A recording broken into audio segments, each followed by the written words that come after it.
Hello everyone, my name is Vasu Sharma and I'm working as an intern within Telefy.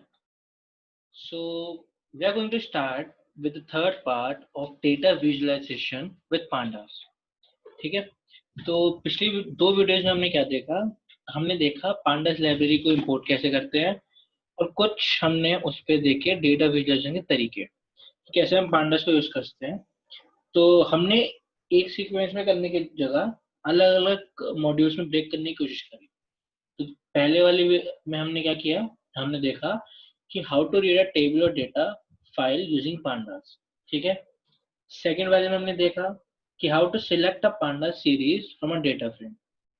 Third वाले में हमने देखा कि how to rename columns in a data set using pandas. Fourth वाले में हमने जाना कि how to remove columns from pandas data frame. Fifth वाले में हमने देखा कि how to sort a pandas data frame और सीरीज। और सिक्स वाले में हमने देखा कि how to filter rows of a pandas data frame by column value. ठीक है। तो इतना हम कर चुके हैं डेटा विजुअलाइजेशन में यूजिंग pandas के साथ। अब क्या करेंगे, इस वीडियो में मैं आपको बताऊंगा top 25 tricks, top 25 pandas tricks. Tricks कह लीजिए या फिर कह लीजिए कि हम pandas लाइब्रेरी को कैसे यूज करते हैं डेटा विजुअलाइजेशन में। ठीक है। तो इसमें सब कुछ है, जो हमने पिछला किया वो और जो हम आगे करने वाले हैं वो। और ये फाइल काफी बड़ी है, जैसे आप देख सकते हैं ये काफी बड़ी फाइल है और मैंने एक दो नहीं, इसमें कुल मिला के 25 डिफरेंट ट्रिक्स जो मैंने वो बताई हैं वो है। साथ में एंड में एक बोनस है, बोनस जो हम वीडियो के एंड में डिस्कस करेंगे। तो क्योंकि इसको पूरा कोड कराना मुश्किल हो जाएगा, तो मैं पहले से कोड कर चुका हूँ, ये सब रन है, आउटपुट इनपुट आपकी स्क्रीन के सामने है। तो हम लाइन बाय लाइन में आपको कोड समझाऊंगा कि हमने क्या किया है, हमारा मोटिव क्या है और इससे हम क्या डिड्यूस कर रहे हैं या क्या हमें आउटपुट आ रहा है। ठीक है। एंड इसका जो फाइल है, इसका कोड मैं गिटहब पे अपलोड कर दूंगा, जो आपकी वीडियो के नीचे आपको दिखाई देगा। ठीक है।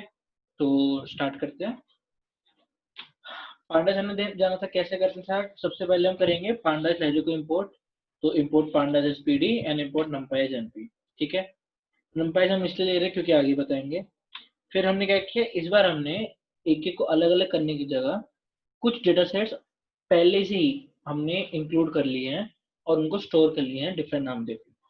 तो एक है ड्रिंक्स, जो हमें बताता है ड्रिंक्स बाय कंट्री के बारे में। मूवीज जो हम कल देख चुके थे कि IMDb रेटिंग्स।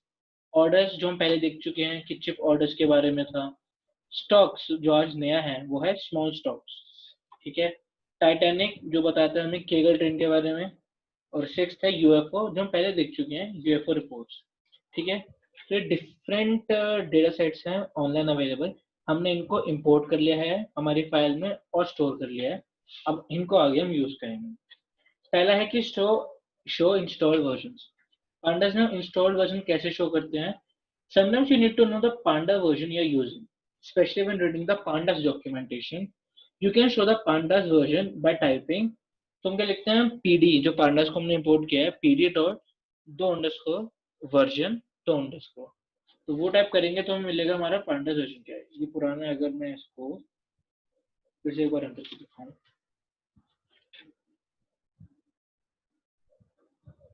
तो ये हमारा रन हो रहा है। इससे एक्चुअली क्या होता है, कई बार हमें देखना होता है कि pandas जो हमारा है उसका वर्जन क्या है। तो इससे हम काफी इजीली बता सकते हैं। तो हमारा वर्जन हमें दिख रहा है 1.0.1। ठीक है। ये मेरा जो मैं अभी करंट रिकॉर्ड कर रहा हूँ, करंट pandas वर्जन है। आपने अगर लेटेस्ट अपग्रेड किया होगा तो आपका डिफरेंट होगा। नेक्स्ट है कि but if we also need to know the version of pandas dependency then we can use show version. ठीक है। तो हम क्या करेंगे, हम लिखेंगे pd डॉट शो वर्जन्स और अगर मैं इसको रन करूं तो रन करके क्या होगा।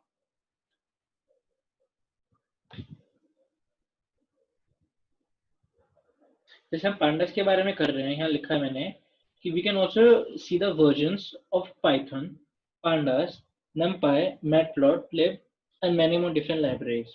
तो अगर गूगल भी करेंगे कि how to find the version of pandas या matplotlib, तो वो आपको सिंटैक्स बता देगा। आप अपनी लाइब्रेरी इंपोर्ट कीजिए और जुपिटर फाइल में रन करके देखेंगे तो आपको सबके वर्जन्स मिल जाएंगे। तो ये काफी टाइम ले रहा है, तो ये काम करते हैं, हम इस पे वापस आएंगे, तब तक हम नेक्स्ट कंटिन्यू करते हैं। सेकंड क्या है, create an example data frame. इसमें क्या है कि let's say that you want to demonstrate some pandas code. You need an example data frame to work with. Okay, there are many ways to do this, but my favorite way is to pass a dictionary to the data frame constructor, in which the dictionary keys are the column names and the dictionary values are the list of column values. मतलब कि हम data frame में dictionary पास करेंगे और उसमें क्या होगा, जो हमारी कीज होंगी वो होंगे कॉलम नेम्स और जो वैल्यूज होंगी, ये लिस्ट होंगी, वो होंगी लिस्ट कॉलम की। ठीक है, जो हमने किया है कि कॉलम 1 को हमने ये वैल्यू दे दी, कॉलम 2 को ये दे दी, प्रिंट किया तो ये आ गया। ठीक है, now if you need a much larger data frame, the above method will require way too much typing. In that case you can use numpy's random.rrand function. Select the number of rows and columns and pass that to the data frame constructor. तो एक बहुत ही अच्छा function है numpy का, जो क्या है random.rand। इस फंक्शन में क्या होता है, इस फंक्शन में कुछ वैल्यू देंगे कि जैसे इस एग्जाम्पल में हमने दिया 4,8। ठीक है, 4,8 की 4 रोज और 8 कॉलम, और जब इसको हम पास करेंगे डेटा फ्रेम में तो हमारे पास एक रैंडम वैल्यूज आ गई। और याद रखिए ये रैंडम वैल्यूज हमेशा किसके बीच होती हैं, बिटवीन 0 एंड 1। ठीक है, तो जो वैल्यूज हैं ये हमेशा बिटवीन 0 एंड 1 के बीच में ही होंगे। So that's very good. But if you also want non numeric columns, you can coerce a string of letters to list and then pass that list to the columns parameter. क्या मतलब कि हमने random list provide करी, साथ में हमने column list की names provide कर दिए, अब वो नेम्स डिवाइड कर देगा एक करके। ठीक है, जैसे हमें कॉलम नेम चाहिए होंगे हम उस हिसाब से कॉलम नेम अपने निकाल पाएंगे। ठीक है जी, और अगर मैं ऊपर जाऊँ तो ये रन हो चुका है अब। तो मैंने क्या किया था फर्स्ट टास्क में कि पीरियड और शो वर्जन, तो मेरे पास वर्जन आ गए हैं। अब मेरे पास देखिए काफी वर्जन है क्योंकि मैं काफी काम करता हूँ। तो अब देखते हैं कि डिफरेंट वर्जन आ रखे हैं, ज्यादातर लेटेस्ट अपग्रेड है। आप चाहे तो कमांड प्रॉम्प्ट में जाके जुपिटर 5 से भी अपने सारे वर्जन अपग्रेड कर सकते हैं, जो आपको टाइम टू टाइम करते रहना चाहिए। ठीक है, थर्ड आ गया है रीनेम कॉलम्स। कॉलम्स को रीनेम पहले कर चुके हैं तो हम इस पार्ट को स्किप करेंगे। फोर्थ, रिवर्स रो ऑर्डर। हमें रो ऑर्डर रिवर्स करना है। कैसे कर सकते हैं कि एक एग्जांपल लिया हमने डेटा फ्रेम ड्रिंक्स का, ड्रिंक्स जो हेड प्रिंट किया। Now what is the situation, this is a data set of average alcohol consumption by country. What if you wanted to reverse the order of the rows? ठीक है, the most straightforward method is to use the lock accessor and pass it as -1. We use the same slicing notation used to reverse a Python list. तो हम slicing की जो syntax उसको use करेंगे LOC lock function use करके। तो हमने क्या किया, ड्रिंक्स और लॉक किया, -1 बेच के हेड किया तो सारी रिवर्स हो गई। ठीक है, ये एक शॉर्टकट, एक ट्रिक है पांडास लाइब्रेरी यूज करने की। What if you also wanted to reset the index so that it starts at 0? You would use the reset index method and tell it to drop the old index entirely. तो अगर हमें पूरा ही reset करना हो हमारा index तो हम क्या करेंगे, हम रीसेट इंडेक्स फंक्शन यूज करेंगे और उससे क्या होगा, पूरा जो इंडेक्स है वो हमारा ड्रॉप होकर नया आ जाएगा। So as you can see, the rows are in reverse order, but the index has been reset to the default integer index. ठीक है, सिमिलरली फिफ्थ है हमारा कि रिवर्स कॉलम ऑर्डर। हमें अगर अब कॉलम ऑर्डर रिवर्स करना हो तो क्या करेंगे, so similar to the previous task you can also use LOC to reverse the left to right order of your column. तो हमने देखा कि अगर हम कॉलम्स का देखें तो रो को हटाएं और कॉलम्स को -1 दें, हेड प्रिंट करें तो कॉलम्स हमारे रिवर्स हो गए। ठीक है, सिक्स्थ है select columns bye data type. अब हमें क्या करना है, कॉलम सिलेक्ट करने हैं डिफरेंट डेटा टाइप्स के रिगार्डिंग। कैसे करेंगे, हमने लिखा ड्रिंक्स डॉट डी टाइप्स, हमने डेटा टाइप निकाल लिया और उसके अब let's say you need to select only the numeric columns. Okay, so you can use the select d types method. क्या करेंगे हम, हमने drinks dot select d types लिखा, उसमें इंक्लूड कर दिया नंबर, जो डेटा सेट हमें चाहिए वो इंक्लूड करके करा तो हमारे पास सब उसी डेटा सेट के या उसी कॉलम्स की रीडिंग्स आएंगी जो जिसका डेटा टाइप नंबर होगा, न्यूमेरिक होगा। ठीक है, इस हिसाब से हम ऑब्जेक्ट भी कर सकते हैं। एग्जाम्पल में हमने ऑब्जेक्ट लिया और एक एग्जांपल में हमने क्या लिस्ट पास करती है कि हमें नंबर भी चाहिए या ऑब्जेक्ट भी चाहिए, तो डिफरेंट डेटा टाइप्स को एक साथ पास कर सकते हैं। Seventh, convert strings two numbers. तो सेवंथ में क्या करेंगे हम, convert strings two numbers. So let's create another example data frame. तो हमने एक डीएफ नाम का एक डेटा फ्रेम क्रिएट किया, उसमें हमने 3 कॉलम डाले, column 1, column 2, column 3 with 3 different rows 0, 1, 2. So these number are actually stored as strings which results in object columns. तो हमने ऑब्जेक्ट निकाला df डॉट टाइप करके कि हमने डेटा टाइप निकाला, तो ऑब्जेक्ट है डेटा टाइप, ठीक है। In order to do mathematical operations on these columns, we need to convert the data types to numeric. क्योंकि obviously mathematical operations strings में नहीं होते, so we need to convert them to numeric. So you can use the as type method on the first columns. तो हमने क्या किया, हमने column लिए, ठीक है, और उनमें df डॉट एस टाइप कर दिया। उससे क्या हुआ, वो हमने फिर उसको कन्वर्ट कर दिया हमारी मर्जी से जिसमें हम चाहते हैं। इस एग्जांपल में हमने फ्लोट में कन्वर्ट किया है, जैसे आप देख सकते हैं। तो उससे क्या हुआ, हमारे स्ट्रिंग कहते हैं वो फ्लोट में कन्वर्ट हो। However, this would have resulted in an error if you try to use it on third column, because that column contains a dash to represent zeros and pandas doesn't understand how to handle it. ये third column में कोई नहीं है, वो missing value है, तो वहां पे वो मैं एरर दे देता। So instead you can use to numeric function on the third column and tell it to convert any invalid input to any N values, any मतलब नॉट एप्लीकेबल या फिर नॉट अवेलेबल, ठीक है। तो हमने क्या किया, नेक्स्ट में हमने क्या किया, पीडी डॉट टू न्यूमेरिक किया, थर्ड कॉलम में हमने लगाया और एरर्स को हमने लिख दिया कोएरर्स, ठीक है।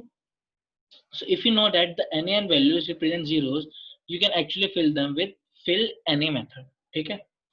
तो ऐसे करके हम काफी सारी चीजें यूज कर सकते हैं। एथ है कि हमने क्या किया, हम चाहते हैं रिड्यूस करें डेटा फ्रेम के साइज को। सो pandas data frame are designed to fit into memory, and so sometimes you need to reduce the data frame size in order to work with it on your system, ठीक है। So here is the size of the drinks data frame, drinks.info memory usage equal to d. You can see that it currently uses 30.4 kilobytes. If you are having performance problem with your data frame or you can't even read into the memory, there are two easy steps you can take during the reading process to reduce the data frame size. The first step is to only read in the columns that you actually need, which we specify with the useCalls parameter. ठीक है। So by only reading in these two columns, we have reduced the data frame size to 13.6 GB. इस हिसाब से हम data frame का जो size है वो रिड्यूस कर सकते हैं। The second step is to convert any object columns containing categorical data to the category data type, which we specify with data parameter. तो हम करेंगे डेटा पैरामीटर यूज करके हम जो हमारे कैटेगोरिकल डेटा है उसको कैटेगरी डेटा टाइप में कन्वर्ट कर देंगे। नाइन्थ है हमारा build a data frame for multiple files. So let's say that your data set is spread across multiple files, but you want to read the data set into a single data frame. So for example, I have a small data set of stock data in which each CSV file only includes a single day. So here's the first day, pd.read CSV data stocks CSV1, ठीक है, ये हमारा पहला है। दूसरा ने क्या किया, pd.read CSV data stocks 2.csv, और थर्ड हमने क्या किया, pd.read CSV data slash stocks 3.csv। तो स्लैश करके हमने stocks 1, stocks 2, stocks 3 किया, इसमें हमने तीनों दिन के डेटा को एक्सेस से रीड किया। So you could read each CSV file into its own data frame, combine them together, and then delete the original data frames. But that would be memory inefficient and require a lot of code. तो better solution है कि हम inbuilt globe module use करें। वो कैसे कर सकते हैं, तो हम इस पे लिखते हैं कि फ्रॉम ग्लोब इंपोर्ट ग्लोब, ठीक है। अब क्या करेंगे हम, we can pass a pattern to globe including wildcard characters, and it will return a list of all the files that matches that pattern.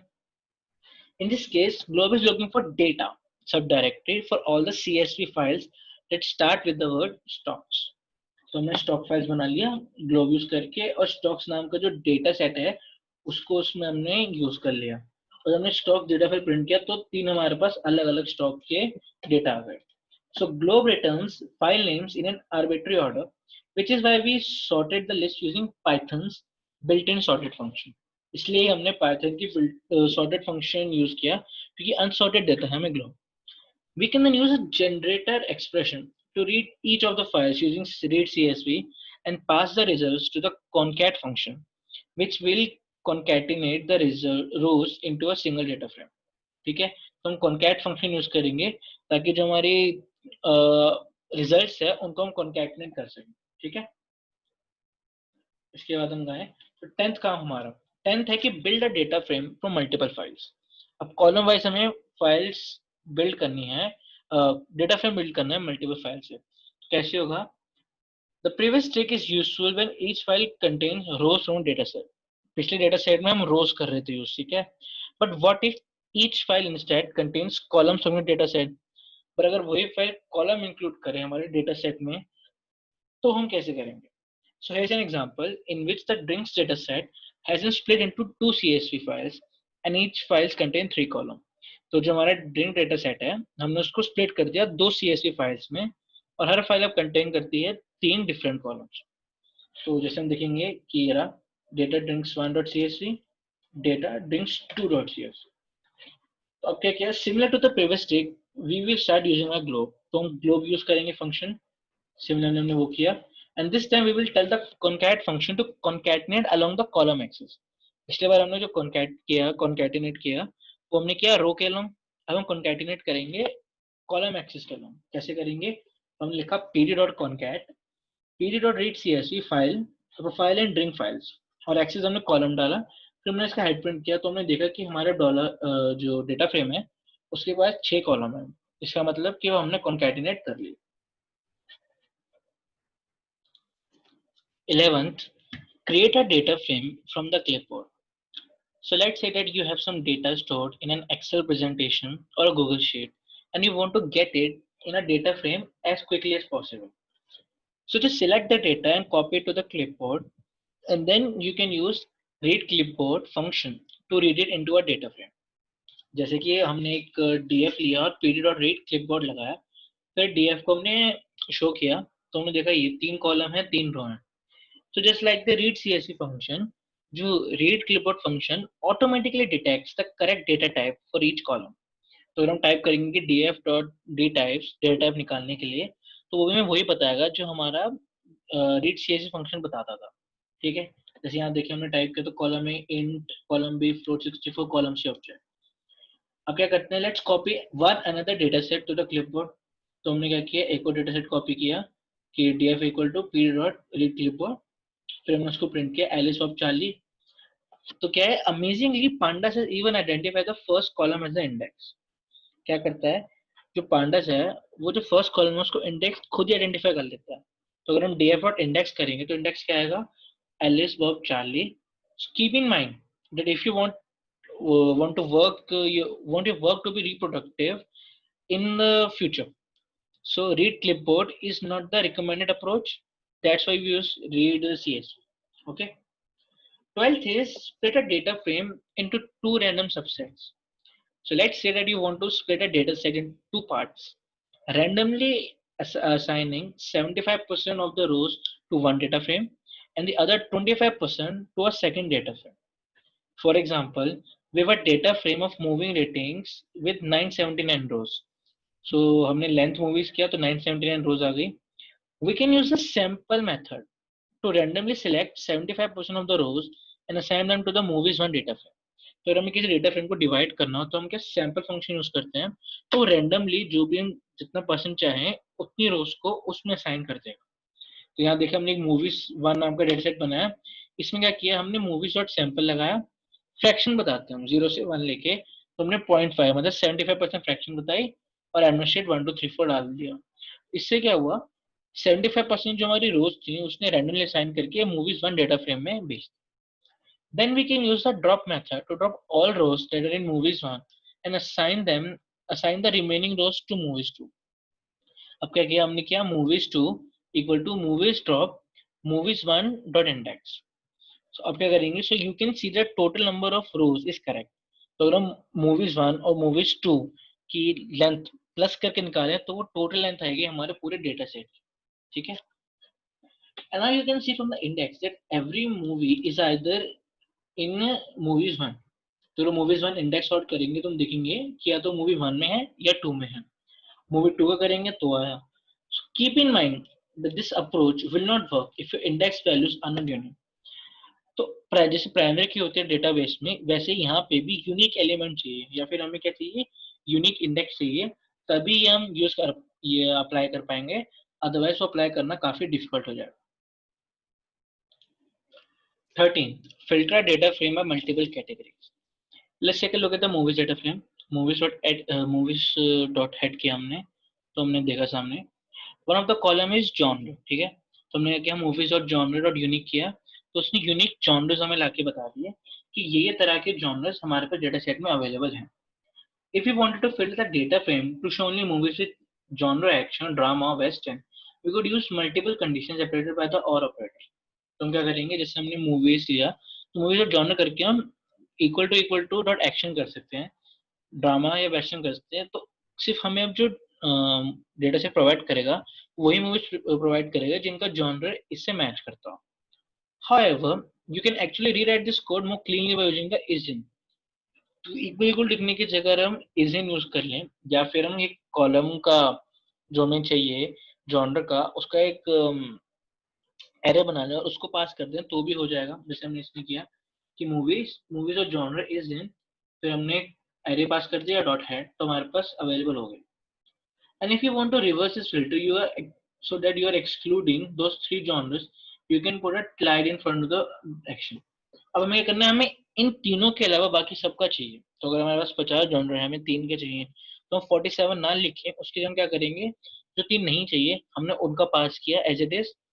बस सामने यहाँ पे हमने क्या पास कर दिया, हमने एक टिल्ट हमारे यूज कर दिया जो एस्केप बटन के नीचे होता है।